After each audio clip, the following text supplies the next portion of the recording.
By the end of this video, I want you to be convinced that it's better to start later with structured academics than to start early. But first, I want to focus on turning your children into lifelong learners rather than 8 to 3 students.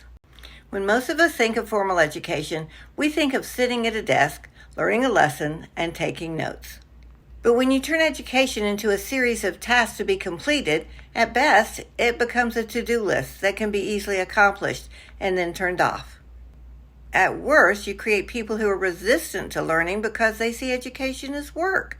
So the goal instead should be to spark curiosity and give kids the resources to pursue that curiosity. I have seen posts by moms looking for curriculum for their 2 and 3-year-olds.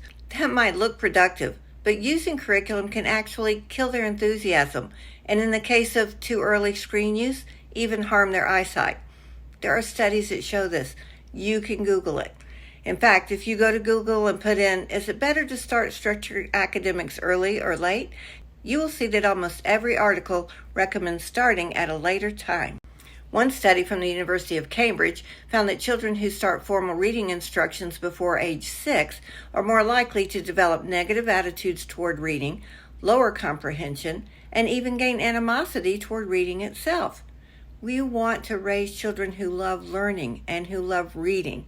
So learning too early in a rigid and structured manner can take something natural and turn it into something mechanical, and you don't want to do that. In my experience, here are 3 suggestions that help you turn kids into lifelong learners, kids whose education goes beyond the classroom and beyond their time in school. Number 1, encourage their curiosity. When they ask why, don't just give them the answer. Ask them what they think the answer might be or how they may think they can find the answer. And then number 2, show them how to find the answers. Help them learn how to test their ideas. Teach them to search, observe, experiment, ask. The goal isn't always being right, it's learning how to learn.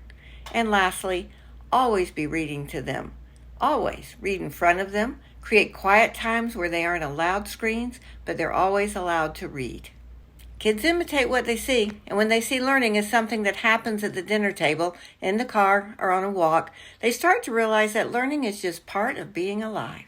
Education isn't something that fits into a schedule. It's not just what happens between 8 and 3. Getting started too early, too formally, can backfire. But nurturing curiosity, modeling discovery, and keeping books within reach will help your kids become lifelong learners and lifelong readers. Why? Because learning isn't separate from life. Learning is an extension to life. So keep that in mind. Curriculum is a tool we use, and you don't really need it until middle school or high school. You certainly don't need it for ages 2 to 5. I know you're anxious to get started, but be careful that your plans don't become a detriment to your child's love of learning. So have fun. Play games. Do puzzles. Listen to music. Spend a lot of time outside. Read, and read some more. Homeschooling doesn't have to be hard. You can be relaxed, and it can be joy-filled.